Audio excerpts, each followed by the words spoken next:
सूत्रमिन्दुशेखरं कृपाकरं नारदादियोगिवृन्दवन्दितं दिगम्बरं काशिकापुराधिनाथ कालभैरवं भजे।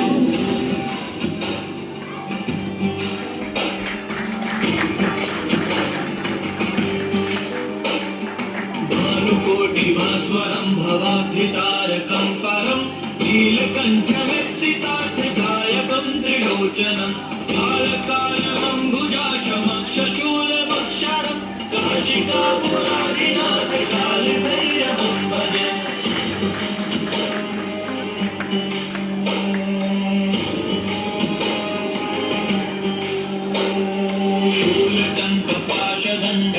शूलटङ्कपाशदण्डपाणिमादिकारणं श्यामकायमादिदेवमक्षरं निरामयं भीमविक्रमं प्रभुं विचित्रताण्डवप्रियं काशिकापुराधिनाथ कालभैरवं भजे।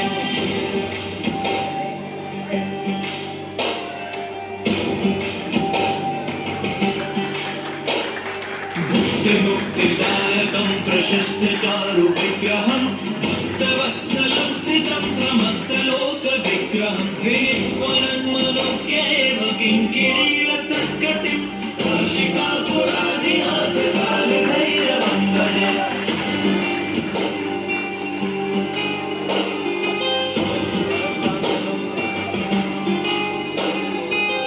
धर्मसेतुपालकं त्वधर्ममार्गनाशकं कर्मपाशमोचकं सुशर्मदायकं विभुं स्वर्णवर्णशेषपाशशोभिताङ्गमण्डलं काशिकापुराधिनाथ कालभैरवं भजे।